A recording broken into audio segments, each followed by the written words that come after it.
Renovating Retirement with Charlie Jewett. Oh no, I think I'm about to have another episode. Hello, howdy, ni hao, and hola. This is Charlie Jewett with the Renovating Retirement Podcast, episode 143. I'm going to start a series. If you are familiar with my show, sometimes I interrupt series and stick other episodes in the middle, but I'm going to start a series on the 7 steps to financial freedom from Tony Robbins' book, Money Master the Game. Now, from what I can tell, I've been listening to Tony Robbins for 20 or 30 years. I'll talk more about that. But from what I can tell, listening to him talk and reading the book, he hadn't written a book in 18 years. He went to his publishers and said he wanted to do a book and do a book on money, and they begged him not to do it. The market is literally flooded with books on money. But as Tony Robbins is known for, he took a different approach. He wanted to talk to the top, 50 most successful wealth creators that he could find and extract their secret sauce. And if you know anything about Tony Robbins' strategies, he's not a motivational teacher. He's not the person. He always says he's not the person that sits there screaming at the garden, "There are no weeds. There are no weeds. There are no weeds."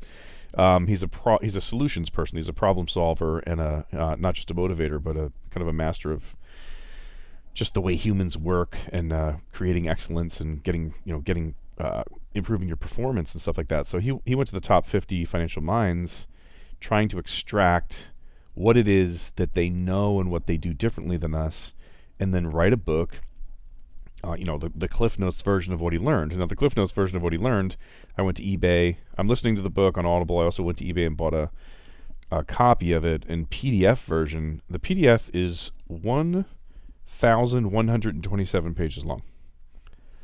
So he extracted a lot of wisdom. That's my point here.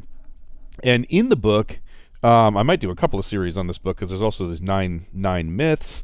Lies, he calls them sometimes, that's kind of my thing, exposing the lies in the industry, so I'd like to do that. But he's got 7 steps to financial freedom that I thought would be really, really useful. I think they're incredible.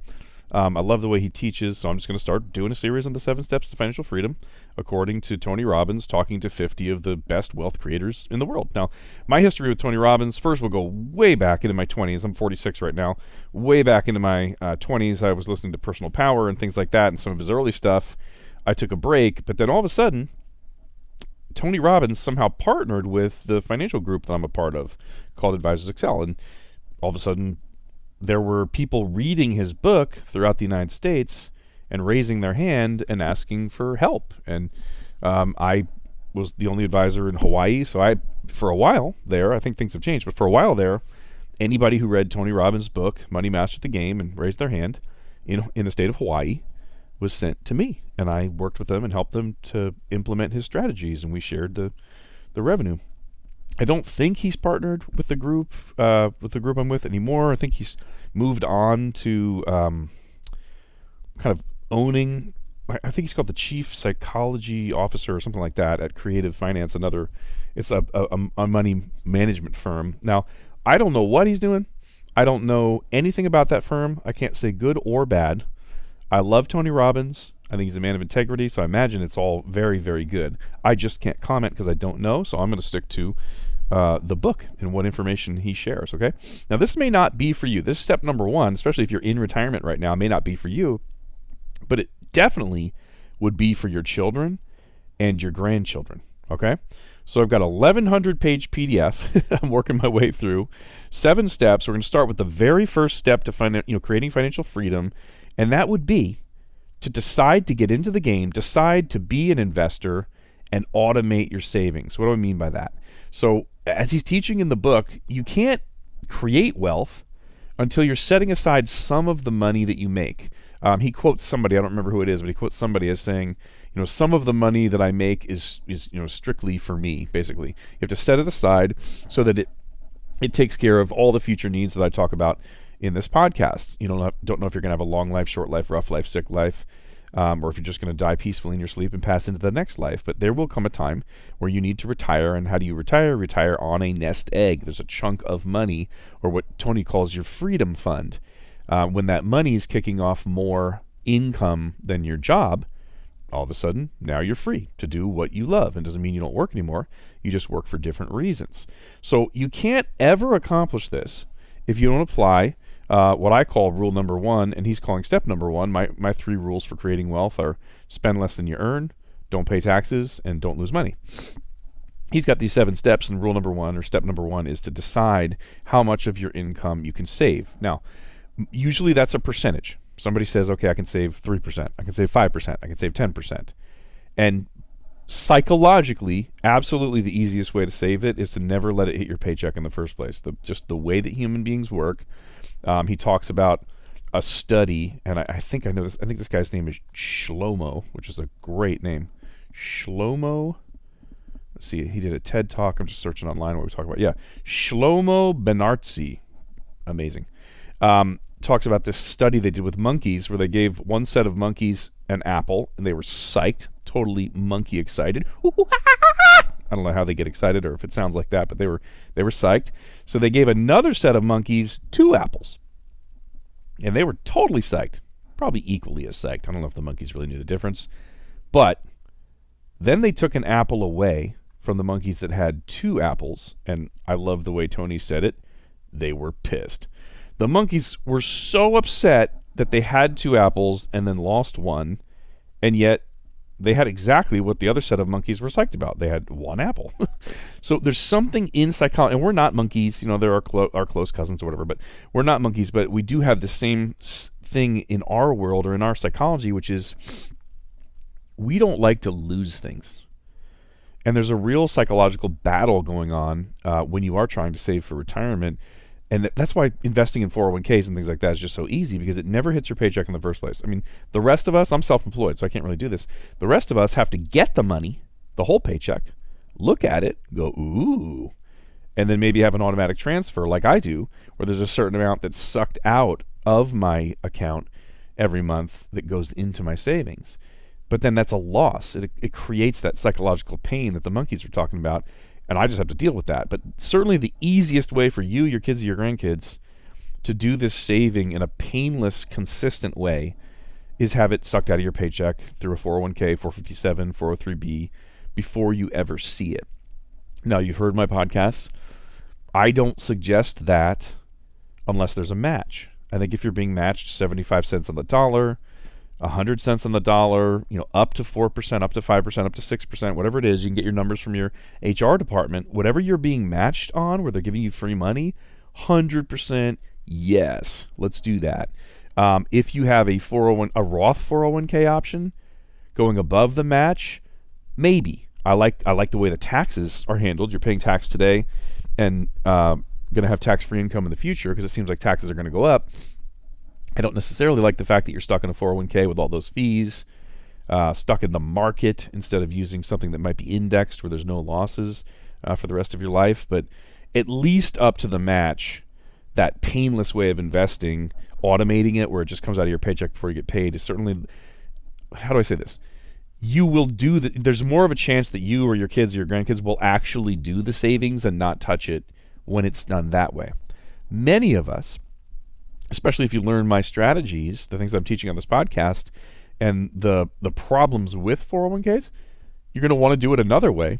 It's a little bit harder because you have to take the money first and then invest it or have it automatically, sucked out of your bank account or write a check every month. But you can get a lot better results, perhaps, leaving those sort of automated employer-based plans, taking the money and then sending a check in or having it set up on an automatic way. But it's just a little bit psychologically more uncomfortable. But the number one step, according to Tony Robbins, and I agree, is to start savings and set it up on automatic. So let's say somebody does that and they say it's going to be 10%.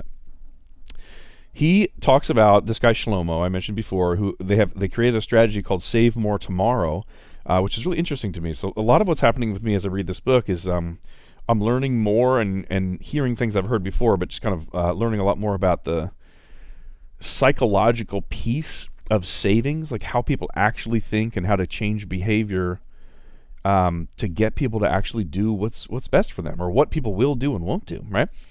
And the Save More Tomorrow strategy has been super successful. I went online, I studied it. There's a whole calculator you can go look at called, I think it's like was it the 1%, save 1% per year more calculator or something like that from the New York Times. What do they call this? The 1% more savings calculator, talking about increasing your savings by 1% per year. The Save More Tomorrow strategy or idea talks about how people have great intentions in the future, but in the present, we don't always do what's right. So if you can say, every time I get a raise, I'm going to increase my withholdings or my savings rate by 1%. So you're saving 10% right now. Next year, you get a 3% raise. And you increase your savings to 11%. Next year, you don't get a raise, so maybe you don't change it. The year after that, you get a 3% raise. So you increase the amount of your income that you're saving to 12%. And they've got some studies in there of people, blue-collar workers that went from like 3% and over a 5-year period got to where they were saving about 16% of their income and still, able to live a wonderful life. You guys understand, dollars can only be used today or later, right? If you spend everything today, there's nothing for later. If you set aside some of today's dollars, you make that tiny, small sacrifice that really you won't even feel. All of us just kind of adjust to live off of whatever's left anyway, If you make the small sacrifice to put some dollars away to live off of them tomorrow, the miracle of compound interest does just magic and can make, but dollars, you can only spend them today, or you can save them and spend them sometime in the future. So the Save More Tomorrow strategy is really interesting. It's worth kind of going out there and poking around on the internet and looking up the 1% more calculator and stuff like that to see the power of just small increases in what you're saving. So again, remember, this may not be for you. A lot of you that listen to the show are already in retirement, and that's wonderful. But it is for your kids, and it is for your grandkids if you have them, because they're facing some really odd, strange situations. I have no idea what the market's going to do as the baby boomers retire. We know what the market does as the baby boomers work. From 1970 to 1999, it went up 13.5% for that whole time. Now they're all retiring. Who knows what's going to happen? Taxes are on sale for 7 years and then need to increase. Like everybody's saying that. The taxes have to go up or else we can't pay Social Security or Medicare or like run the country. I don't know what's going to happen. Our kids and grandkids have a pretty significant challenge ahead of them because they're entering uncharted territory. They can't really look at history and go, well, here's what it's going to be like in the future. We don't know what it's going to be like in the future. So help get those kids and grandkids on track. Now, I've been saying, you've heard me on the show say, I'm 46 years old and I don't have a single dollar in stocks, bonds, or mutual funds, and I can't say that anymore. It's one of my favorite things to say, but I can't say it anymore, darn it. But I'm kind of excited about it. Because based on these things I'm studying, like what will people actually do? How do they actually live? Psychologically, what's really going on? Based on that, I've started saving some money in an interesting way, and it's going into stocks, bonds, and mutual funds. What? Charlie Jewett, why would you do that, you hypocrite? Nope, I'm not trying to be a hypocrite. I try to be 100% honest and tell you guys on this podcast everything I know and not hide anything. Every tool has strengths and weaknesses, right? A hammer is really good at driving in nails. It's really bad at removing Phillips head screwdrivers, but a screwdriver is good at that, and it's not very good at hammering nails. I don't hate any tool, right? I don't use whole life. I don't use variable annuities, but I don't hate them. I understand why they exist and where they came from, and at the time they were created, I understand the problem they were trying to solve. I don't hate any tool, and every tool has strengths and weaknesses, and the freedom, success comes from understanding the tools and when to use each one. One of the things annuities and life insurance, which I love, are not good at is taking small, sporadic amounts of money. Like you can't put 30 cents a month into an annuity. You can't put, $5 in most annuities. Or life insurance. They just don't work that well. A lot of the best products that I am aware of, you got to be doing a couple $100 a month for life insurance, or you have to have $10,000 to get a great annuity. But I found a tool that I'm going to talk to you about called Acorns that I just think is fascinating. I don't know who created it. I don't know who owns it. I don't know anything about the company. I can't speak to the owner's integrity. I can't speak to anything except for it does something really cool in the world, and it does something really cool for me. And I've been able to implement or kind of increase my savings I've been able to do better at step number 1 in Tony Robbins strategies because of this tool called Acorns. Now, it's an app you can download on your phone.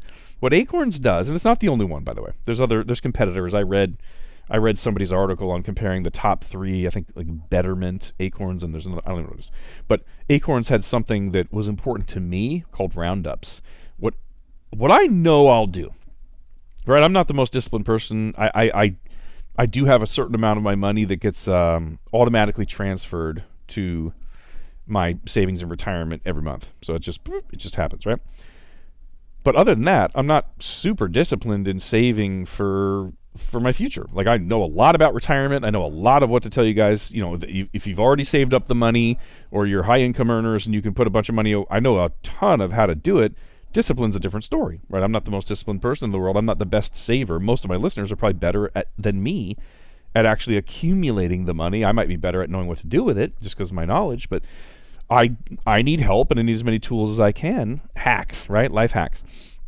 What I know how to do, I mean, I have a couple hundred transactions a month in my checking account. Just having, 6 kids between me and my girlfriend, having an active life where we enjoy going out, traveling as much as I do. I have a lot of transactions. The one thing I know is going to happen in my life is I'm going to spend money. I'm going to run that debit card. I'm going to go to the grocery store. I love to cook. I'm not a chef, but I absolutely love to cook. So grocery stores to me are like, I'm just walking around like a mall to someone that loves shopping. I love grocery stores. One of the cool things that Acorns does is it rounds up every transaction in your checking account or on a credit card or whatever. It rounds everything up and invests it for you in retirement. Oh, that is so cool. That is so cool. I mean, I dreamed for years. For years I dreamed of creating credit card machines or whatever that would be in grocery stores where if you spent, $45.50, they say, would you like to round it up to $50 and put it into your retirement account? And I wanted to put those machines in every grocery store. Well, Acorns beat me to it and made it even better than my dream.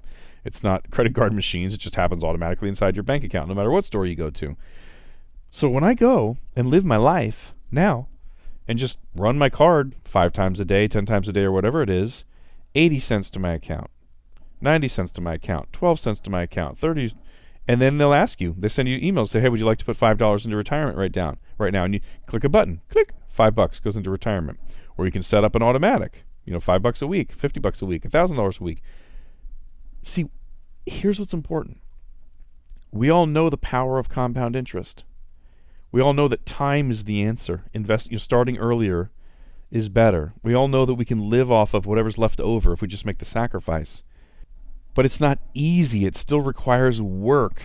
And one of the things humans are not good at is doing that extra work to accomplish things we care about. There's some research from this same guy, Shlomo, on organ donors in different countries. In countries like ours, where you have to check a box and say, I do want to donate my organs. Very few of us do. In countries where you have to check a box and say, I don't want to donate my organs, almost everybody is an organ donor. So how do we hack our own brains? How do we help our children and grandchildren hack their brains and do what we know and what they know is best for them, which is to save money for the future, get into the game and start investing? Oh, and by the way, I'm using Acorns, which is stocks, bonds, and mutual funds. I think it's really robo trader and mostly ETFs, which is great. But I'm basically just using it every time I get up to $10,000. I buy an annuity because you guys know I'm not I don't believe in the market because of its performance over the last 18 years. It's not that I hate the market. It needs to do better so it can win me back to its good graces. I'm using Acorns because it works, because it does it automatically, because I can't do it in annuities and life insurance with all the sporadic, strange little amounts. And then every time I accumulate $10,000, I go and buy a guaranteed lifetime income annuity, or buy a growth annuity, or use it to fund life insurance or a premium finance or whatever it is. I'm using it to grow the money in an easy, painless way. And then when I have that money, those chunks, I'm buying the things I actually believe in. So step number 1, let me wrap this episode up. Step number 1 from Tony Robbins, 7 Steps to Financial Freedom, is to get in the game, decide to be an investor, pick a percentage of your income, and automate it. You can do that at work by having them take a certain amount of money out of your paycheck and put it into the 401k, 403b, or 457. You can do it at your bank by saying, hey, once a month, take $1,000, take $500, take $3,000, whatever it is, and move it over into this savings account or whatever it is. You can do it with annuity and life insurance companies where you ask them to draft your checking account, or you can also add on top of that something like Acorns where you say every single time I spend any money on anything, I want you to round it up and put the money into retirement. You've basically created a tax that goes to you, a retirement tax that benefits your retirement, and that is awesome sauce. Anyway, I don't know what you're thinking about that, but I thought it was great. I think you people are the best. Renovating retirement with Charlie Jute. That's all, folks.